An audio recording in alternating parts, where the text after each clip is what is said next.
함께 기도하겠습니다. 아버지 하나님 고맙습니다. 오늘도 저희들에게 당신의 영광의 빛을 비춰주심으로 하나님의 영광의 빛을 아는 자들로 삼아주시고자 저희들에게 찾아오셔서 저희들의 영혼을 다시 세우심으로 주님을 알아볼 수 있는 복된 자들로 만들어 주실 것을 믿습니다. 오늘도 들려주시는 말씀을 통해서 하나님의 거룩하신 은혜의 뜻들이 저희들에게는 사랑으로 인자하심으로 다 나타나게 하여 주시옵소서. 예수님의 이름으로 기도드립니다. 아멘. 자, 하나님 말씀 나눕니다. 오늘은 누가복음 7장 24절로 28절입니다. 누가복음 7장 24절로 28절입니다. 요한이 보낸 자가 떠난 후에 예수께서 무리에게 요한에 대하여 말씀하시되 너희가 무엇을 보려고 광야에 나갔더냐? 바람에 흔들리는 갈대냐? 그러면 너희가 무엇을 보려고 나갔더냐? 부드러운 옷 입은 사람이냐? 보라, 화려한 옷을 입고 사치하게 지내는 자는 왕궁에 있느니라. 그러면 너희가 무엇을 보려고 나갔더냐? 선지자냐? 옳다. 내가 너희에게 이르노니 선지자보다 훌륭한 자니라. 기록된 바 보라, 내가 내 사자를 내 앞에 보내노니 그가 내 앞에서 내 길을 준비하리라 한 것이 이 사람에 대한 말씀이라. 내가 너희에게 말하노니 여자가 낳은 자 중에 요한보다 큰 자가 없도다. 그러나 하나님의 나라에서는 극히 작은 자라도 그보다 크니라. 아멘. 우리는 지난 토요일 날 이 말씀을 한번 묵상하며 함께 나눴었습니다. 이 말씀을 통해서 우리에게 주시려고 하시는 우리 주님의 음성이라고 해야 되는 게 맞겠죠. 뜻을 담은 하나님의 복음의 소리입니다. 그것은 오직 그리스도 예수님을 통해서 우리 안에 있는 성령을 통하여 온전히 들려지게 될 때야만이 양들은 그 목자 되신 그리스도의 음성을 듣고 거짓에서부터 나오고 어둠에서부터 빠져나오고 헛된 웅덩이에서 갇혀 있었던 우리들의 영혼이 드디어 풀려져 나오게 되는 역사가 나타나게 되는 것이죠. 그 일을 이루기 위해서 이 땅에 오신 그리스도 예수를 미리 앞서서 증거하고 전파한 자를 요한이라고 하는 것이며, 그 증거한 요한을 율법의 선지자라고 말하는 것입니다. 율법은 하나님의 변개될 수 없는 만고불변의 진리를 담은 말씀을 율법이라 하는 것이며, 그 율법을 가지고 하나님의 말씀의 선지자된 사자된 선지자인 이 요한은 그 율법이 증거하려고 하는, 또 율법이 나타내고자 하는, 율법이 본래 약속한 그것을 온전히 보여주려고 하는 오시기로 한 그리스도를 선포하고 증거하는 것이 율법이 하는 일이죠. 그래서 율법을 갖고 있는 선지자, 하나님의 말씀을 갖고 있는 선지자는 그리스도를 증거하게 되어 있는 것입니다. 그래서 요한의 제자 둘이 떠난 후에라는 말이 오늘 본문 24절 시작 부분에 이렇게 붙어 있게 된 것은 요한이 하고 있는 일이 무엇인지를 예수님께서 다시 한번 상기시키고자 하심이었던 것이죠. 그것은 바로 당신이라는 참된 복음을 증거하기 위해서, 진리를 증거해 주기 위해서 이렇게 하고 있다는 것을 알려주려고 하는 겁니다. 그래서 그런 뜻으로 이 땅에 오신 그리스도 예수님을 만나려 한다면 어떻게 해야 하는 것이냐? 그 요한이 증거한 그리스도 예수를 우리가 만나 우리 안에 참된 생명의 하나님이, 살아계신 하나님이 되게 하는 그 하나님의 거룩한 소망이 우리 가운데 다 이루어지게 하려면 어떻게 해야 하는 것이냐? 거기에 대한 질문을 우리 주님이 직접 던지신 건데, 그 질문 안에 이미 답이 있습니다만은 너희가 무엇을 보려고 광야에 나가는 것이냐라는 이 질문 안에 있는 것입니다. 너희는 무엇을 보기 위해서 광야에 나가는 것이냐? 광야에 나가서 보려고 하는 것, 깨달아 알아보려고 하는 것, 그래서 데아와마이에서 호라오로 연결되는 이 세 번에 걸친 동일한 질문, 너희가 무엇을 보려고 하느냐라는 이 질문은 결국은 이 땅에 보내심을 받고 오신 바로 이 광야라는 세상에 보내심을 받아 오신 그리스도 예수를 보려고 나가야 하는 것이 우리들이 봐야 할 궁극적인 광야의 주인, 말 그대로 광야로 사흘 길 걸어 나가서 완전한 출애굽을 이룬 백성들에게 주어지실 영원하신 하나님이라는 그리스도를 만나는 일인데, 그분을 알아보는 일인데, 그 일을 위하여 너희가 무엇에 의해서, 어떤 것에 의해서 광야라는 곳에서 나라는 하나님의 말씀을 만나려고 하느냐라는 질문이, 너희가 무엇을 보려고 광야에 나갔더냐라는 이 질문 안에 담아 놓으신 실제적인 물음이라고 보시면 되는 것이죠. 그래서 상식적으로 예수님은 늘 접근하시고, 그러나 그 상식은 진리가 아니죠. 상식은 말대로 common sense or 아니면은 fact, 그냥 사실에 불과한 것이잖아요. 근데 이는 상식, 사실을 기반으로 한 말씀을 가지고 그것을 비유로 삼아 진짜를 가르쳐 주시려고 하신 것이 우리 주님 지혜의 하나님이 하시는 말씀인 것이죠. 그 지혜의 영으로 말미암아 같은 영을 품고 있는 사람들은 주님의 말씀이 의도를 깨달아 알아들을 수 있는 마음이 생기게 됩니다. 그래서 여기서 바람이 흔들리는 갈대냐라고 하시는 말씀은, 물리적으로는 바람이 흔들리는 갈대가 광야에 있었겠지요. 있을 수 있겠죠. 그러나 그것을 말하는 것이 아니라 실제로 바람이 흔들리는 갈대를 놓고서 그것이 사람의 눈에 이렇게 들어올 거 아니에요. 광야에 나가면은 그냥 쉽게 막 들어올 수 있겠죠. 그러나 그 말씀을 가지고 진짜 하시려고 하신 것은 거짓된 바람에 의하여 변개되고 바뀌어질 수 없고 왜곡될 수 없는 하나님의 말씀이 그 바람에 의해서, 거짓된 영들에 의해서 바뀌어지고 있다라는 그런 광야로 너희들이 혹시 나간 건 아니니? 라고 얘기하시는 거예요. 그 광야는 예수님께서 시험을 3번에 걸쳐서 받으셨다라는 마귀가 지배하고 있는 그런 광야를 말하는 것입니다. 예수께서 거하시는, 하나님께서 기다리고 계신 그런 광야가 아니라 마귀가 지배하고 있는 그런 광야에는 바람에 흔들리는 갈대 이상의 것을 보여주지 않을 것이다. 근데 그것을 가지고, 즉 바람에 흔들리는 갈대인 진리가 아닌 비진리라는 거짓의 말들을 가지고 도대체 너희가 무엇을 보려고 하느냐라는 말인 거예요. 여러분들께서 하나님의 참되신 말씀, 살아계신 하나님의 말씀을 갖지 아니하고 어찌 무엇을 볼 수 있을까요? 볼 수 있는 건 뻔한 것 아니겠습니까? 우리가 다 경험했던 과거의 예전에 믿음생활, 신앙생활은 다 그랬던 거 아니었었나요? 그랬던 저와 여러분들에게 우리 주님이 하시는 말씀이, 아니다, 너희는 그런 것으로 나 곧 진리의 영으로 말미암아 알아들었고 알아보아야 할 하나님이라는 영존하시는 말씀을 볼 수가 없지 라고 말씀하시는 것이었죠. 그것이 우리가 지난 토요일 함께 나눴던 말씀이고요. 예수님께서는 곧이어 2번째로 25절에서 또 물으시기를, 그러면 너희가, 그러니까 그러면이라는 것은 그거는 아니지 라고 예수님이 스스로가 끊어버리신 것이죠. 즉 바람에 흔들리는 갈대냐? 만약 근데 예스가 되면 그 질문에 대해서 더 이상 2번째 질문을 넘어갈 필요가 없으시잖아요. 그런데 그것이 아니기 때문에, 바람에 흔들리는 갈대는 너희들을 자유케 하는 진리를 주는 것이 아니기 때문에 계속해서 다시 한번 그들이 갖고 있는 잘못된 것을 지적해 주시는, 보게 해주시는 말씀을 다시 2번째 동일한 질문을 가지고 알려주시는 건데, 그것이 뭐냐? 그럼 무엇을 보려고 호라와려고 나갔느냐? 부드러운 옷 입은 사람이냐? 화려한 옷을 입고 사치하게 지내는 자, 그를 만나러 나가는 것이냐? 그들은 왕궁에 있지 않더냐? 라고 말씀합니다. 그러면 이 2번째에 해당되는 이 부드러운 옷 입은 사람, 화려한 옷을 입고 사치하는 자, 이 또한 위에서 지금 말씀하고 있는 바람에 흔들리는 갈대와 다를 바가 없는 존재들이라는 것을 알려주시는 것이죠. 곧 바람에 흔들리는 갈대를 들고 사람들을 호도하고 있는 자들이 바로 왕궁에 있는 화려한 옷을 입고 부드러운 옷을 입고 사치하는 자들이라는 거예요. 그래서 둘은 서로 연결되어 있는 것입니다.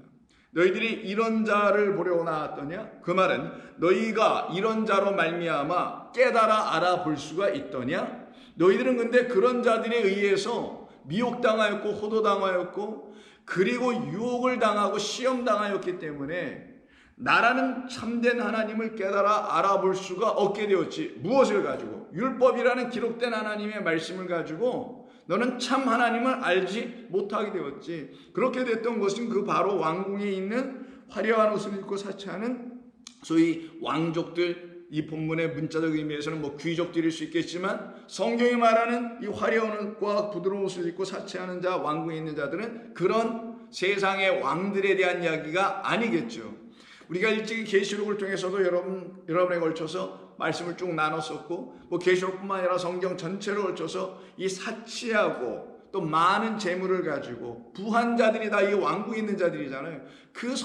그렇게 성경이 말하는 이 사치하고 화려한 옷을 입고 부드러운 옷을 입고 있는 이 사람들에 대한 이야기를 뭐라고 성경은 말하기에 우리 주님께서 이 말씀을 또 쓰시는 이유가 뭘까? 그럼 이 말씀 또한 비유인 것에 불과한 것이죠. 진짜 무슨 물리적인 왕족들, 귀족들, 능력 있는 자들, 돈 많은 자들, 뭐 부유한 자들, 부자들 이런 자들을 말하는 게 아니라 하늘의 하나님을 갖지 못하여 땅의 거짓의 왕 마귀로 말미암아 헛된 잘못된 말들로 부해져 있는 자들, 그걸로 부유한 자들을 말하는 거예요.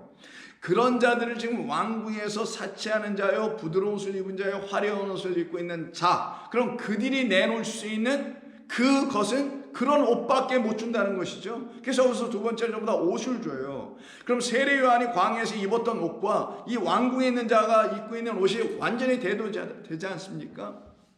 뭐 낙타 털로 옷을 입었니? 뭐 이런 얘기가 여러분 아시잖아요. 자, 그렇다면은 이 부자들이라는 이 왕궁에 있는 자들은 성경이 어떤 부자들을 말하는 것인가? 그것은 바로 하나님의 참되신 말씀을 온전히 갖고 있지 못함으로 말미암아 자기 안에 진정한 의미의 부요함, 진정한 의미의 참된 부가 자기에게 있지 않아 가난한 영혼을 보고서는 그냥 지나칠 수밖에 없는 자, 헐벗은 영혼을 보고서는 입혀줄 수 없는 자, 먹을 것 없는 자를 보고서도 먹일 수 있는 양식을 갖고 있지 못한 자를 지금 이 왕궁에 있는 사치스럽고 화려한 옷을 입고 부드러운 옷을 입고 있는 그 부자들이라고 성경이 말을 하는 거예요. 그래서 여러분 잘 아시는 믿음과 행위를 놓고 야고보 사도가 야고보서 2장 이후로 쭉 말씀을 하죠. 너희가 정말 믿음이 있더냐? 그럼 그 믿음이 있다면 그 믿음을 행위로 한번 보여줘봐 라고 했죠. 그때 믿음과 행위는 지금 세상에 어떤 기독교나 세상 교회들이 말하고 있는 성도님 믿음이 있어요? 정말 믿음 있는 하나님의 백성이? 그러면 선한 행위를 해야죠. 믿음이 있으면 믿음이 보여주었던 일들을 보여줘야죠. 그래서 겉으로 보여지는 행동들을 하게 하는 그걸 갖다가 믿음과 행위로 지금 교회들이 가르치잖아요. 그게 선한 행위든 교회에서의 헌신과 행위든 어떤 차원이든 그 보여지는 어떤 것들. 그런데 야고보가 그런 얘기를 했을 거예요? 했던 것일까요? 아니잖아요. 그럼 어떤 행위입니까? 그 믿음은 믿음의 주인 진리의 하나님으로 말미암아 갖게 된 믿음이니 그 성도가 갖고 있다는 참된 믿음은 진리를 갖고 있는 믿음이죠. 진리로 말미암는 믿음이고 온전하고 거룩한 참된 말씀으로 말미암는 믿음 아니었겠어요.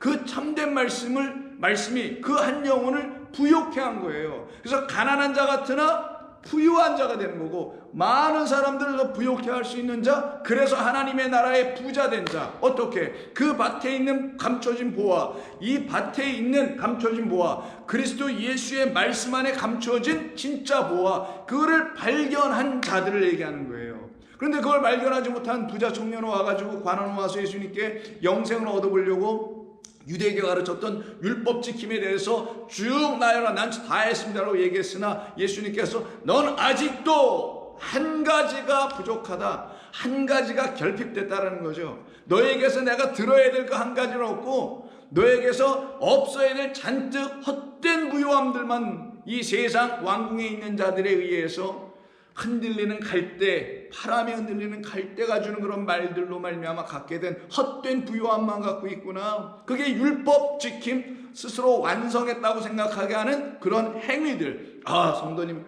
그렇게 선행한 일을 하시네요. 아, 성도님 그런 모습으로 살아가시네요. 참으로 그리스도인의 모습입니다 라고 말해주는 그런 여타의 것들을 가지고 살아가고 있는 사람들을 갖다가 겉으로 보기에는 있어 보여. 그래서 부요한 것 같아. 그러나 안으로 보니 믿음이 아니고 거짓된 믿음으로 말미암아 갖고 있는 행위되었다라는 거예요. 그런데 야고보 사도는 야고보서 2장 14절에서 이렇게 해요. 내 형제들아, 만일 사람이 믿음이 있노라 하고 행함이 없으면 무슨 유익이 있으리요? 유익? 성경이 말하는 유익은 뭐예요? 고난이 사람을 유익하게 하는 거죠. 그때 유익은 좋다라는 뜻이에요, 여러분. 그러면 고난으로 말미암아, 고난은 나에게 있는 거짓된 것을 빼내게 하는 하나님이 보내주신 시험, trial. temptation하고 trial은 다릅니다. 이거는 말 그대로 우리를 온전케 하는 연단의 시험이에요. 그거를 고난이라고 하는데, 그 고난이 우리에게 있어야 우리에게 참된 유익함의 역사가 시작되는데, 그 고난을 일으키게 하시는 분이 누구냐? 하나님의 영, 성령이에요. 성령이 우리 가운데 보혜사로 오셔야 당신이 떠나감으로 말미암아 그가 오심으로 우리가 어떻게 된대요? 유익하게 된다잖아요. 그러면 이 유익하다라는 것을 일으켜내게 하는 믿음, 그리고 거기에서 나타나는 행위는 온전한 진리의 말씀을 갖고 있는 사람들에게서 일어날 일이 아니겠냐고요. 그래서 믿음이 있노라고 행함이 없으면 무슨 유익이 있으리요? 그 믿음이 능히 자기를 구원하겠느냐? 자기도 구원하지 못한, 즉 온전한 진리의 말씀인 그 그리스도라는 참된 보화, 그 빛으로 어둠이 빠져나가지 않은 상태에 있는 자기가 어떻게 구원받았다 할 수 있겠느냐. 그런데 만일 형제나 자매가 헐벗고 일용할 양식이 없는데 라고 얘기하죠. 이게 뭐예요? 뭐 일용할 양식?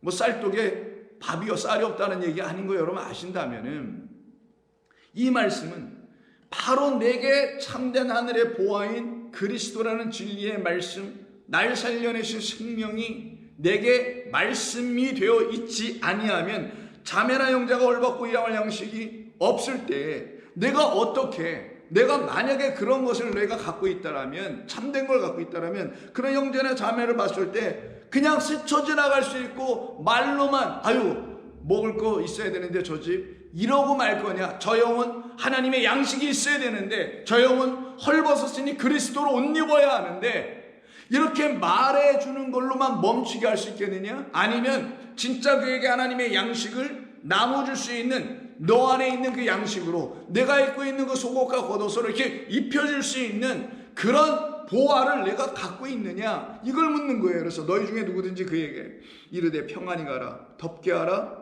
배부르게 하라 하며 그 몸에 쓸 것을 주지 아니하면 무슨 유익이 있으리요? 이와 같이 행함이 없는 믿음은 그 자체가 죽은 것이라. 이건 뭐예요? 완전히 죽어 있는 자라는 거예요. 살아나지 못했다라는 거예요. 산자의 하나님이 안 돼 있다라는 거죠. 산자의 하나님을 만나지 못해서 산자 되지 못한 자, 그래서 여전히 죽어 있는 자, 예수의 죽음이 자기 안에 들어와서 죽어 있는 자기를 깨어내는, 사망아라고 외쳐서 우리를 깨어내는 그런 역사가 있지 아니한 자들을, 믿음에 대해서 죽어 있으니 그 믿음은 나를 온전케 하는 하나님의 말씀으로 말미암는 것인데, 그것이 있지 않은데 무슨 행위를 할 거냐고요. 그러니까 이상한 행위들이나 해서 교회나 부흥시키고 하는 그런 데 동분서주할 수밖에 없는 자들로 세워지게 되죠. 그러나 야고보서 5장에서 야고보는 이런 얘기를 합니다. 1절 들으라 부한 자들아. 이게 부드러운 옷을 입고 사치하며 화려한 옷을 입고 있는 자들이겠죠. 너희에게 이 말 고생으로 말미암아 울고 통곡하라.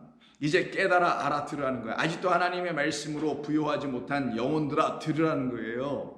너희 재물은 썩었고 너희가 갖고 있다라는 그 재물, 재화, 부한 것은 다 썩어 있고 너희 옷은 좀 먹었으며, 그런데 그런 걸 갖다가 화려한 옷이라고 그래, 부드러운 옷이라고 그래.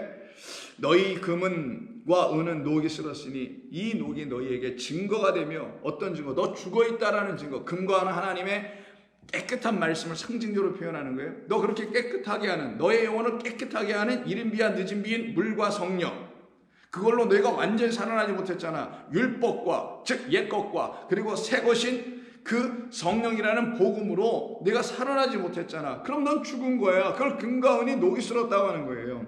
그래서 너 죽어 있음을 녹슨 너의 안에 있는 그것이 보여주고 있잖아.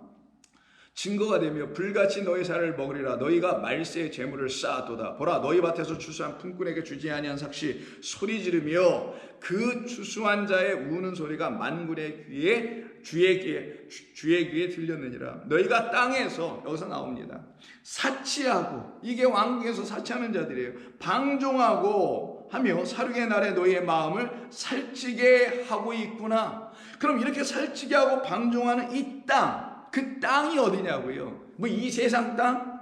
여러분, 이 세상에서 사치하면 또 얼마나 할 거예요, 사람들이?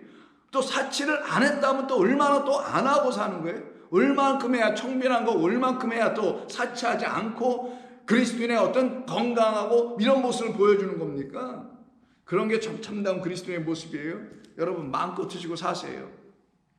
그런 걸 가지고 억눌릴 거 하나도 없으니까. 그렇다고 또 얼마나 치장하고 살 거예요? 뭐 손가락이 10개인데 뭐 반지를 다 끼고 살 거예요? 뭐 어떻게 할 거야? 귀걸이 2개밖에 못 하는데 뭐 어떻게 할 거야? 아무리 주렁주렁 매달고 아무리 껴봤자 인간은 더 이상 할 것이 없다라는 걸 알게 되는 거거든요. 한 번은 다 해봐야 돼. 그래서 해보고 안 되고 의미 없고 쓸데없는 일이고, 아니 더 나가서 사망의 자리에 앉아있는 자기 영혼을 들여다 봐야 되는 거예요. 그때 그들은 그 이생의 자랑에서 벗어나기 시작하게 되는 거거든요. 그러니 이 땅이 어디냐? 단순히 이 세상을 얘기하는 게 아니거든요. 바로 하나님의 말씀이 떨어져야 하고 그 떨어진 그곳에서 생명의 역사가 일어나야 해서 많은 열매가 맺혀져야 될 그 땅. 그 땅은 반드시 물을 내놓는 땅이 돼야 된단 말이에요. 그래서 성전에서는 물을 내놓잖아요. 그래서 성전이 있는 그 땅을 갖다가 성경이 말하는 땅이라고 하는 거예요. 근데 그 땅에서 참된 것으로 부유하지 아니하고 거짓된 것으로 부유하니 그걸 사치하는 거라고 지금 말씀으로 쓰는 거란 말이에요. 그래서 이들이 있는 곳이 어디냐? 하나님의 영광의 빛이 비춰줘요. 다시는 그와 같은 어둠의 세력으로 지배받아서는 안 되는 바로 예루살렘이었고, 예루살렘 성이었고 성전이었고 지금으로 말하면 모든 하나님의 백성들이라는 교회일 수 있다는 걸 여러분 아셔야 됩니다. 그래서 요한계시록 18장에 보면 그 예루살렘 성을 상정하고 있는, 혹은 이 시대의 수많은 헛된 예루살렘과 같은 성들을 말해주고 있는 그 성의 무너짐에 대해서 다음과 같은 말씀을 2절에서 하죠. 힘찬 음성으로 외쳐 이르되 무너졌도다 무너졌도다 큰 성 바벨론이요, 귀신의 초소와 각종 더러운 영이 모이는 곳과 각종 더럽고 가증한 새들이 모이는 곳이 되었도다. 음행의 진노의 포도주로 말미암아 만국이 무너졌으니 또 땅의 왕들이라고, 땅이 시작되죠. 왕이 나옵니다. 그럼 왕들이 사는 이 땅은 왕궁이라고 오늘 본문에서 말하는 그 왕궁 얘기했죠. 땅의 왕들이 사는, 그리고 그와 더불어 음행하였으며 땅의 상인들은 그 사치의 세력으로 치부하였도다 할 때 이 상인들이 무슨 정말 물건을 파는 상인이 아니라 뒤쪽에 가서 읽어보시면 알겠지만 사람의 영혼을 거래하는 그런 상인들이란 말이에요. 그럼 사람의 영혼을 주물럭거리고 있는 그곳이 어디예요? 이 종교인들이라는 걸 얘기하는 거란 말이에요. 이 상인들은 그 성전에 아버지 기도하는 집을 거짓되게 만든 그 상인들인 것이죠. 바로 이들에겐 재앙이 임하게 됩니다. 그때 7절 그곳을 지배하고 있었던 음녀인, 그 스스로 나는 여왕이요 과부가 아니라고 하는 그 자의 소리를 한번 들어볼까요? 그가 얼마나 자기를 영화롭게 하였으며, 이 영화롭게 하였다가 오늘 본문에서 화려하다는 말과 관계가 있으니 기억해 두세요.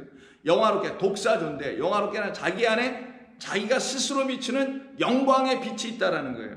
자기가 자기를 불태워서 빛을 발산시켜 자기 안에 참된 그리스도라는 그 7 등잔대가 들어오지 아니하고 자기가 스스로 불을 밝히고 있는 자들을 말하는 거예요. 그래서 자기가 자기의 지혜, 자기의 지식으로 자기의 깨달음이라는 어떤 차원들을 가지고 불을 태워, 그래서 밝게 비춰서 자기 안에 빛이 있다고 생각해요. 근데 그 빛으로 어떻게 해요? 영화롭게 모든 사람에게 비춰주려고 해요. 이들을 갖다가 음료로 지금 설명하고 있는 거거든요. 그래서 여기 영화롭게 하였으며 또 말하기를 얼마나 사치하였든지 그만큼 고통과 애통함으로 갚아주라. 그가 마음에 말하기를 나는 여왕이기 때문에 여왕으로 앉은 자요 과부가 아니라 결단코 애통함을 당하지 아니하리라. 그러나 어떻게 합니까? 곧바로 여기에 재앙이 임하게 되죠. 그리고 결국 땅의 상인들, 그 땅의 상인들을 놓고 성경은 23절에서 뭐라고 하냐면 너의 상인들은 땅의 왕족들이다 라고 얘기를 해요. 바로 이게 왕궁 안에 사는, 오늘 본문에 있는 그 사치와 화려함과 부드러운 것을 입고 우리는 그런 옷으로 다 가려져 있어 라고 하는 에덴 동산의 그 하와의 그 아직도 옛뱀이 가르쳐주고 있는 그 말을 가지고 있는 자들을 얘기하는 거예요. 그가 입었던 게 뭡니까? 그게 화려했던가요? 무화과 잎사귀로 둘러매고 있었던 거 아니었냐고요. 그와 같은 옷을 입고 있는 자들, 이들에 대하여 성경이 지금 삽시간에 순간에 다 멸망당할 그 한 시간이라는 것은 하나의 시간, 하나의 때로 오실 그리스도로 말미암아 다 무너지게 될 그들을 놓고 얘기하는 것이죠. 이들을 놓고 일찍이 이사야 47장 6절 이하에서 하나님은 이사야를 통해서 이스라엘 백성들에게 명백하게, 분명하게, 명확하게 알려주셨어요. 보시죠. 6절 47장 6절입니다. 전에 내가 내 백성에게 6절이고 너무 길고 8절부터 보겠습니다. 그러므로 사치하고 평안히 지내며 마음에 이르기를 나쁜 이라 나 외에 다른 이가 없도다. 이거 누가 말씀하는 거예요? 이거 원래 하나님께서 말씀하시는 거 아니에요? 나 외에 다른 이는 없어? 너를 지은 이는 나밖에 없어? 이 말을 하나님만이 하시는 건데 어떤 다른 자가 이거를 패러디해가지고 하고 있는 자가 있어요? 들어보죠. 나뿐이라 나 외에 다른 이가 없도다. 나는 과부로 지내지도 아니하며 자녀를 잃어버리는 일도 모르리라 하는 자여 너는 이제 들을지어다. 그 음료를 얘기하는 거란 말이에요. 가늠케 하는 말을 주는 자를 음료라고 하는 거예요. 자기를 가지고 자기로 가늠케 하는 거니까 그 가늠하게 하는 말, 그가 바로 음료고 그 말로 우리는 또 사실 가늠하는 거니까 성경이 말한 가늠은 거짓된 말, 아버지 그 신랑이 주는 말이 아닌 다른 말로 살아가면 그게 가늠이니 이 가늠하게 하는 자 음료는 바로 음료 자체가 가늠하는 말이었던 거예요. 그걸 거짓된 말이라고 하는 거죠. 한날에 갑자기 자녀를 잃으며 과부가 되는 이 두 가지 일이 내게 임할 것이라. 내가 무수한 주술과 많은 주문을 빌릴지라도 이 일이 온전히 내게 임하리라. 내가 내 악을 의지하고 스스로 이르기를 나를 보는 자는 없다 하나니 내 지혜와 내 지식이 너를 유혹하였다. 성경이 분명히 얘기하죠. 이사야를 통해서 우리에게 하나님께서 당신이라는 지혜와 지식을 주시기 전에는 우리가 갖고 있다라는 경험에 근거한 땅의 지식에 기반한 어떤 지혜나 이런 것은 지식이 아니란 말이에요. 근데 그런 것을 가지고 미혹하고 유혹하는 그것을 얘기하는 거예요. 그래서는 어떻게 합니까? 자기 지혜에 빠져서 자기 영광의 빛을 그 지혜와 지식으로 들춰내려고 하는 자, 이가 바로 하나님을 거역하고 대적하는 자라는 것을 여기서 본문이 가르쳐 주는 겁니다. 그래서 내 지혜와 내 지식이 너를 유혹하였음이라. 내 마음에 이르기를 나뿐이라 나 외에 다른 이가 없다 하였으므로 재앙이 내게 임하리라. 그러나 내가 그 근원을 알지 못할 것이며 손해가 내게 이르리라 라고 하시며 그를 파멸하고 멸망하신다는 예언을 이사야를 통해서 주시게 되죠. 그래서 오늘 본문에서 돌아가서 보시면은 여기 지금 화려한 옷을 입고 사치하며 부드러운 옷을 입었다고 할 때 이 화려한 옷이라는 것은 아까 음료 계시록 18장 7절인가에서 기억하시라 그랬죠. 스스로를 어떻게 한다고 했어요? 그 여자가, 그 음료가 영화롭게 한다고 했죠.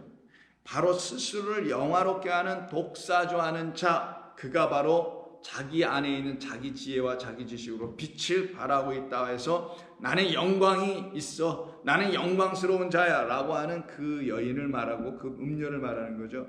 그래서 오늘 본문 25절에 화려한이라는 말은 화려하다라는 luxurious 뭐 이런 말이 아니라 이게 엔도소스라고 해가지고요. 여러분 엔은 뭐뭐 안에서고 도소스는 독사에서 나온 말이에요. 독사가 뭔지 아시죠?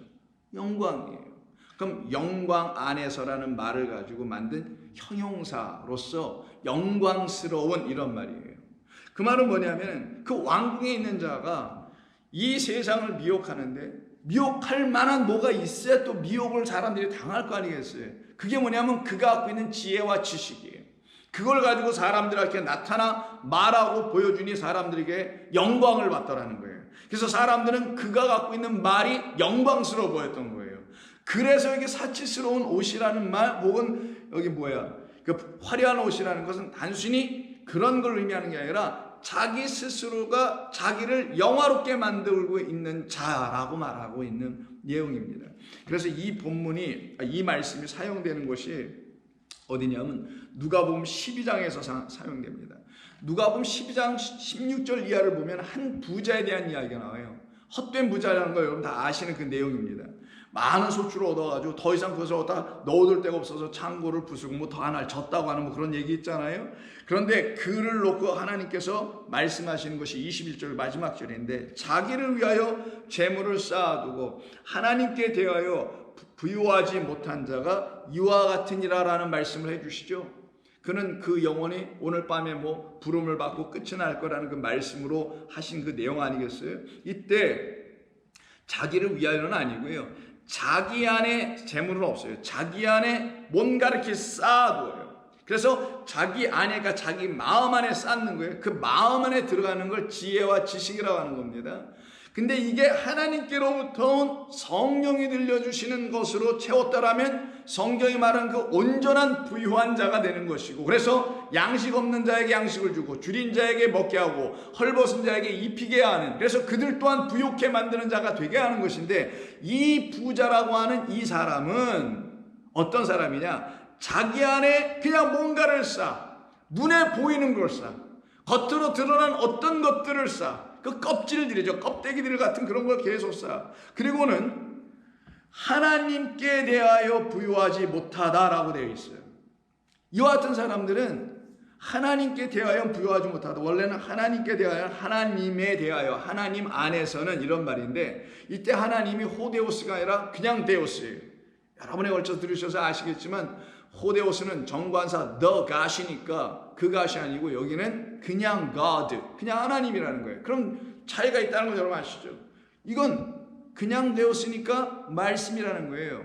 그래서 말씀이라는 그 하나님에 대하여, 하나님이 우리에게 말씀으로 계시되어 오셨는데, 계시되어 오신 그리스도 안에 있는 그 하나님, 그리스도라는 하나님의 말씀 안에 있는 진짜 하나님, 그래서 그 진짜 하나님을 들춰주기 위해서 그리스도라는 말씀, 그 하나님 우리에게 독생자로 보내주신 것인데, 그 말씀에 대하여는 아무것도 없어, 부유하지 않은 자, 이와 같은 존재를 놓고 지금 이 부자의 헛됨을 얘기하시고 말씀하죠. 이 말씀을 하시자마자 곧바로 22절부터 너희가 무엇을 먹을까 무엇을 입을까 염려하지 말라는 말로 나아가십니다. 그리고는 27절에서 오늘 본문이 옷이잖아요. 옷에 대한 이야기를 해요.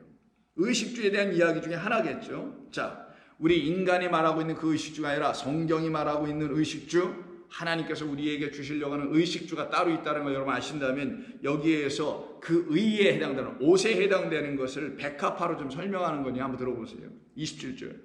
백합화를 생각하여 보라.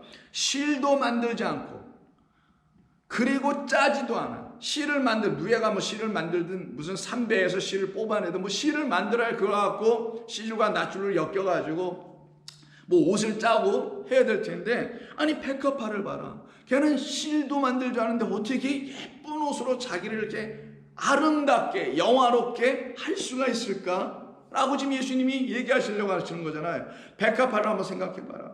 실도 만들지 않고 짜지도 아니하느니라. 그러나 내가 너희에게 말하노니 솔로몬의 모든 영광으로도 입은 것이 이 꽃 백합화 하나만큼도 훌륭하지 못하다란 말씀을 예수님이 하세요. 그러면 지금 이 백합화를 가지고 우리 주님께서는 솔로몬을 끌고 들어오셔서 말씀하시려고 하는 게 있다는 거잖아요. 솔로몬 하면 뭐의 대상이에요? 솔로몬 항상, 그렇죠, 지혜죠. 지혜를 구해서 지혜를 가졌어요. 근데 그때 하나님께 구했던 지혜, 그 지혜를 가지고 그가 왕으로서 뭐 통치하고 했지 않습니까? 근데 그때 그가 깨달아 알아야 될 게 하나 더 있었는데, 그게 뭐였었습니까? 하나님께서 주신 지혜라는 그 지혜가 내게 있다라는 것과 더불어서 그 지혜의 주인은 내가 아니라 그 지혜를 내게 주신 하나님만이 지혜의 근본이라는 걸 알았어야 되는 거였거든요. 근데 그가 그러지 아니하고 음녀들을 끌고 들어왔단 말이에요. 그 땅 안으로다가. 그리고 그들과 연합하는 일이 벌어지게 되죠. 그걸 갖다가 자기 지혜와 자기 영광의 사치에 빠졌다고 성경이 말하고 있는 것이고, 예수님은 지금 그런 전체적인 걸 배경으로 끌고 들어오셔서 여기 오늘 본문에서도 화려한 옷, 부드러운 옷, 사치스러운 옷, 이런 옷을 입고 있는 자를, 그 왕궁에 있는 그 왕, 그 중에서도 대표인 누구? 지혜, 자기 영광의 그 지혜로 음녀 차원으로 떨어질 수 있었던 그런 솔로몬, 그가 입었던 모든 영광스러운 옷이라는 게 있을 거 아니겠어요? 화려한 옷들, 빛나는 옷들, 부드러운 옷들이 있었을 거 아니겠어요? 그가 입었던 그 옷 말고 진짜 하나님께서 주시려고 하시는 보이지 않는 그 옷. 그래서 왜 이게 안 보이느냐? 우리에게 이렇게 지금 입혀져 있는데, 성도 한 사람 한 사람 하나님의 말씀을 진리로 그리스도 안에서 깨달은 모든 사람들에게 다 그리스도라고 옷 입고 있고 이게 다 입혀져 있는데 이게 보이지 않잖아요. 지금 저와 여러분에게도 뭐 이런 옷 입고 있지 그리스도라는 옷은 안 보이잖아요. 안 보이는 걸 놓고 성경은 무슨 옷이라고 하냐? 희고 깨끗한 옷이라고 하는 거예요. 희고 깨끗하고 빛나는 옷. 그래서 빛난다는 건 빛이죠. 빛으로 옷을 입고 있는 거예요.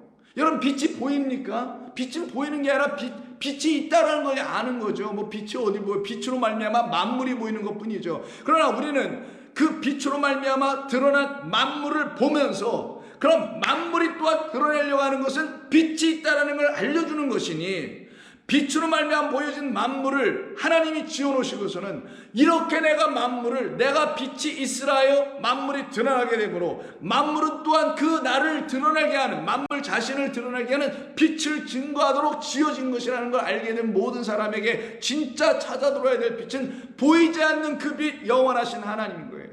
그래서 요한계시록 21장에 들어가서 보시면 새하늘과 새 땅이라는 그 성 예루살렘 안에, 성도들 안에는 더 이상 해와 달의 비침이 쓸데없어요. 등불도 필요하잖아요. 어린 양과 영원하신 아버지 하나님이 등불과 빛이 되시고 그가 영광이 되어 비춰주시는 거잖아요. 그래서 백합화를 예수님이 쓰신 거예요. 왜? 백합화가 하얗잖아요, 여러분. 희고 깨끗하잖아요. 그리고 희고 깨끗하다는 건 항상 빛이에요. 빛은 색깔이 없어요. 빛이 투영돼서 나타나서 모든 사물이 색깔을 보여주는 것이지 빛 자체는 색깔이 없단 말이에요. 그걸 갖다가 희다라고 그냥 하는 거예요. 눈이 부셔서 흰 거지 색깔이 희서 흰 게 아니란 말이에요. 그럼 여기서 백합화라는 건 희고 깨끗하고 빛나는 흰 옷을 입게 될 성도들도 이와 마찬가지로, 누가 마찬가지로, 백합화와 마찬가지로 누가 지어주신다? 여호와 하나님께서 다 그렇게 입혀주신다. 하늘의 거룩한 흰옷 입은 깨끗한 주의 백성 성도들로 만들어 주심으로, 그 일을 왕궁에 있는 자, 자기 지혜와 자기 권세와 자기의 부로, 즉 자기 스스로 깨달아 뭔가 가졌어. 지식과 지혜를. 이게 부가 돼. 그래서 그걸로 갖고 먹고 살아. 그걸 갖고 사람들을 호도해. 이런 부, 이런 지혜, 이런 지혜로 부유한 그들은 사람들의 영을 죽이기만 한다. 너희가 그런 자를 광야에서 만나더냐? 아니지. 그 광야, 나라는 예수가 있는 그 광야에는 그런 자는 있지 않아. 이걸 말씀하시는 거예요. 그래서 요한계시록 3장 4대 교회에 보내시는 편지인 3장 5절을 보면, 이기는 자는 이와 같이 흰옷을 입을 것이요 내가 그 이름을 생명책에서 결코 지우지 아니하고 그 이름을 내 아버지 앞과 그의 천사들 앞에서 내가 허물로게 해줄 거야. 다 시인해 줄 거야. 저는 나와 똑같다라고 내가 아버지 앞에서 그를, 내 형제를 데리고 서서 증거해 줄 거야. 내가 변호해 줄 거야. 왜? 그는 나와 함께 세상을 이겼고 나와 함께 죄에 대해서 이겼기 때문에, 거짓에 대하여 이겼고, 세상은 보이는 모형이니 모형에 대해서 이겨서 원형을 가진 자, 참된 것을 가진 자 되었고, 죄, 참된 진리의 말씀이 아닌 그리스도 예수로 말미암는 말씀이 아닌 거기에 대해서는 전부 다 죽은 자들, 그걸 이겼다고 하는 거예요. 그걸 승리라고 하는 거예요. 그래서 내가 세상을 이겼노라 라고 예수님 말씀하신 뜻이 거기 있는 거 아니냐고요. 그래서 같은 요한계시록 3장 그 라우디게에게 편지를 쓰신 그 18절을 보시면은, 이렇게 흰 옷을 입는다는 것은 성도에게 그냥 이루어지는 게 아니에요. 반드시 내 안에 있었던 그 검은색, 이 검은 것이 완전히 떠나가 버려야 되는 거거든요. 그렇게 하려면 연단 받아야 돼요. 물로 씻겨져야 돼요. 불로 태워져야 된단 말이에요. 그래서 18절에서 내가 너희를 권하노니 내게서 불로 연다는 금을 사서 부요하게 하고 흰 옷을 사서 입어서 벌거벗은 수치를 보이지 않게 하라. 이렇게 하는 자들을 놓고 바로 하나님의 거룩한 백성 14만 4천이라고 하는 거예요. 그래서 14만 4천은 반드시 환난 가운데서 나온 자들을 말하는 것이어서, 요한계시록 7장 13절에서 장로 중 하나가, 24장로 중에 하나가 요한에게 다음과 같은 얘기를 하죠. 장로 중 하나가 응답하여 나에게 이르되 이 흰옷 입은 자들이 누구며 또 어디서 왔느냐? 내가 말하기를 내 주여 당신이 아시나이다 하니, 그가 나에게 이르되 이는 큰 환난에서 나오는 자들인데, 연단받고, trial, temptation이 아니에요. 템테이션은 죄를 짓게 하는 거고, 트라이얼은 그 죄에서 벗어나게 하는, 그래서 우리를 돕기마저 한다는 말 기억하시나요? 확증하게 하고 분별하게 하고 확신을 갖게 해주는 그런 시험을 받는 거죠. 큰 환난에서 나오는 자들인데, 어린 양의 피에 그 옷을 씻어서 붉게 돼요. 어린 양의 피에 씻으면 붉어요. 근데 이때 어린 양은 그리스도 예수니 그의 피는 물이요 그의 피는 성령, 물피 성령 이 세 사합은 진리로 하나란 말이에요. 그의 피, 동물이나 어린 양의 피가 아니라 그리스도 예수라는 세상죄 내 안에 있는 비진리를 짊어지고 가실 그 그리스도라는 참된 진리의 말씀 물로 옷을 빨았다라는 거예요. 그래 어떻게 돼요? 희게 되었느니라. 마치 백합화처럼, 마치 빛처럼. 이걸 그리스도로 옷 입는 거라고 하는 거예요. 이렇게 역사되어 나타나게 되는 이 사람들을 놓고 하나님의 거룩한 신부 예루살렘이라고 하는 거예요. 그래서 요한계시록 12장을 보게 되면 하늘에 큰 이적이 보이니 해를 옷 입은 한 여자가 있는데 라고 하여 하나님께서 주시기로 약속한 그 아들을, 철장을 들고 있는 그 아들을 잉태하는 한 여자, 큰 교회인 성도가 아들로 이 땅에 보내시는 것인 그리스도 예수를 잉태하는 거죠. 더 명확하게 말씀한다면 예수를 잉태하여 그리스도로 낳는 거예요. 그래서 해산할 때 아들을 낳는단 말이에요. 그 아들이 이 여인을 양육하는 거예요. 여러분들이 예수님을 잉태하여 그의 말을 잉태하여 그 말을 여러분 안에서 9달 동안 10달 동안 자라게 하면 그 자란 예수가 누구로 바뀌는 거냐? 그리스도라는 진리로 바뀌어 해산하게 되는 거예요. 그 일을 지금 경험하고 있는 성도를 지금 12장에서는 비유로 해를 옷 입은 여자, 해는 빛이에요. 빛을 옷 입은, 빛이 너무 희니까 어떻게 해요? 변화산상에서 제자들이 너무 빛이 빛나니까 이렇게 깨끗하고 이렇게 사람이 빨 수 없는 어떤 것을 가지고 빤 것처럼 희다고 얘기하는 그걸 얘기하는 거잖아요. 바로 이와 같은 역사가 일어나게 되는 거죠. 그래서 이들을 놓고 요한계시록 19장에서 바로 누구라고 하느냐? 그 어린 양의 혼인잔치에 참여하게 되는 그 아버지가 어디 가서 신부른 규술 하나 데려다가 아들에게 장가 보내는 얘기인 것처럼 그렇게 장가드는 그때 그 신부로 들어오는 자들을 놓고 7절에서 우리가 즐거워 크게 기뻐하며 그에게 영광을 돌리세. 어린 양의 혼인 기약이 이르렀고 그의 아내가 자신을 준비하였으므로 그에게 준비된 자에게는 어떻게 해요? 빛나고 깨끗한 세마포 옷을 입도록 허락하셨다. 이게 빛의 옷이에요. 이게 빛의 갑옷입니다. 이게 전신갑주인 거예요. 사실은 또 빛이란 진리로 완전히 무장한 것이죠. 그렇게 입고 있는 이 하나님의 거룩한 성도들이 이제 그리스도와 함께 말씀이 되어 이 세상에 다시 나아가는 이야기, 그걸 놓고 14절에서 하늘에 13절에서 그 그가 피 뿌리는 옷을 입었는데 그 이름은 하나님의 말씀이라 칭하더라. 하늘에 있는 군대들이 희고 깨끗한 세마포 옷을 입고 백마를 타고 그 만군의 주를 따라가는 모습을 보여주고 있죠. 이들을 놓고 누구라 하냐? 거짓에 묶여 있었으나 이제 이 세상에, 이 광야라는 세상에 그 예수께서 오심으로 예수 없는 광야, 그때는 마귀가 지배하고 있었지만 이제 예수께서 오신 광야니 예수의 광야예요. 그 예수라 하나님의 말씀 있는 광야로 애굽에서 나온 거를 출애굽이라고 하는 것이고, 너희가 왜 광야에 나가느냐? 뭘 보려고 나가느냐? 바로 나 아니더냐? 말씀이라는 나를 만나러 나가는 거 아니냐라는 그 말씀을 오신 예수를, 그리스도를 만나는 사람들에게는 어떤 일이 벌어지냐?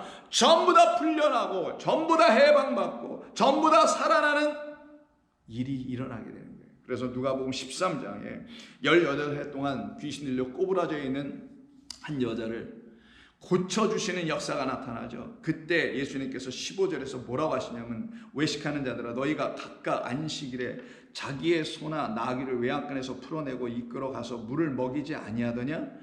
그와 마찬가지로, 그렇다면 여기 지금 18해 동안에 사탄에게 매임받은 이 아브라함의 딸을 안식일에 매임해서 그러한 매임에서 푸는 것이 합당하지 아니하느냐? 그래서 합당한 일을 해버리셨어요. 그 유익한 일을. 예수께서 이 말씀을 하시매 모든 반대하는 자들은 부끄러움은 수치예요.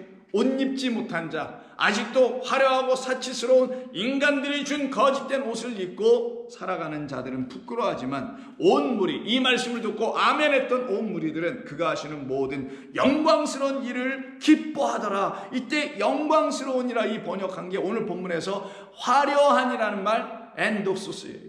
이게 독사입니다. 주님이 하시는 그 거룩한 일, 생명 있는 일이 저와 여러분 안에 나타날 때 우리가 참으로 기쁨을 얻는 것이고요. 그게 바로 우리에게 있어야 될 화려함이에요. 정말 우리는 세상의 다른 어떤 말들과 세상의 어떤 주는 것들로 화려해 줄 수가 없도록 하나님이 지어놓으셨다니까요. 아무리 이 육은 채워도 화려해 줄 수가 없어요. 그건 화려가 아니라 보기에 지저분할 수 있어요. 오히려 거추장스러운 것이고, 그러나 우리라는 존재를 하나님의 형상과 모양으로 지어놓으셨기 때문에 하나님의 것으로 치장하지 아니하면은 우리는 화려해질 수가 없어요. 하나님 보시기에 너 내 거야, 내가 너 좋아해, 너 내 신부야 라고 말해줄 수가 없는 거예요. 온갖 자기의 것들로 더덕더덕 붙이고 화장하고 앉아가지고 하나님 앞에서 나는 어때요? 라고 하는 그 자가 바로 음녀였던 것이고, 그는 멸망으로 들어갈 자라고 얘기하시는 거예요. 그러나 그 멸망의 구렁텅이에 빠져 있었던 우리들을 우리 주님 오셔서 건져내서, 그리고는 우리 가운데 당신의 영광을 비춰줬던 이야기가 이 매임에서 풀려지는 역사였던 거죠. 이들은 어디에 거하는 자들이냐?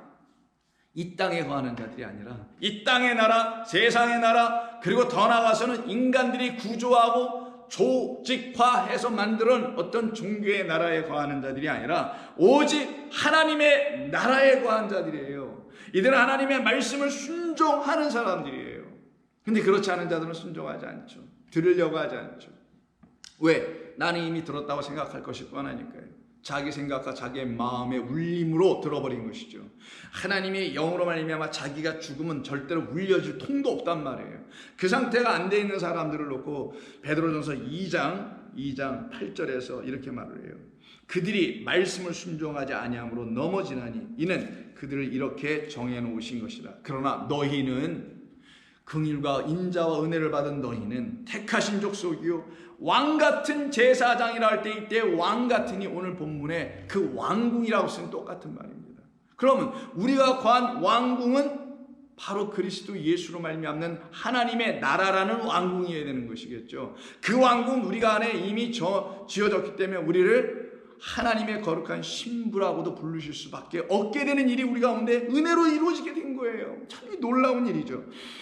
그래서 우리는 왕같은 제사장이요 거룩한 나라요 그의 소유가 된 백성이니 이는 너희를 어두운 데서 불러내어 그의 기이한 빛에 들어가게 하시니, 그래서 거짓된 빛으로, 그건 어둠이죠. 어둠이라는 거짓된 빛을 가지고 사람들에게 옷을 입히려고 했던 그들에게서 벗어 나온 자들입니다. 그래서 기이한 빛, 보이지 않는 빛, 그러나 진짜 빛, 하나님이라는 영광의 말씀이 우리 가운데 비춰주는 그 빛. 그래서 말씀이 나를 늘 비춰. 그래서 내가 말씀으로 말미암아 빛이 나를 인도해서 살아가는 자들. 그래서 이들을 놓고 뭐라 하냐? 너희가 전에는 백성이 아니더니 이제는 하나님의 백성이요 전에는 긍휼을 얻지 못하더니 이제는 긍휼을 얻은 자들이라. 그러니 너희가 무엇을 보려고 광야에 나갔더냐?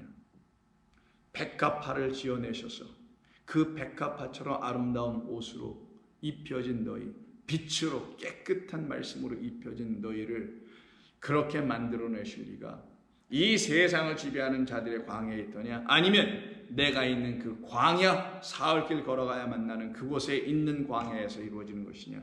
생각하여 보라 라고 말씀한 겁니다. 기도하겠습니다. 주님 고맙습니다. 오늘도 저희들 주님의 말씀에 귀를 기울일 수 있도록 은총 허락해 주셔서 감사드립니다.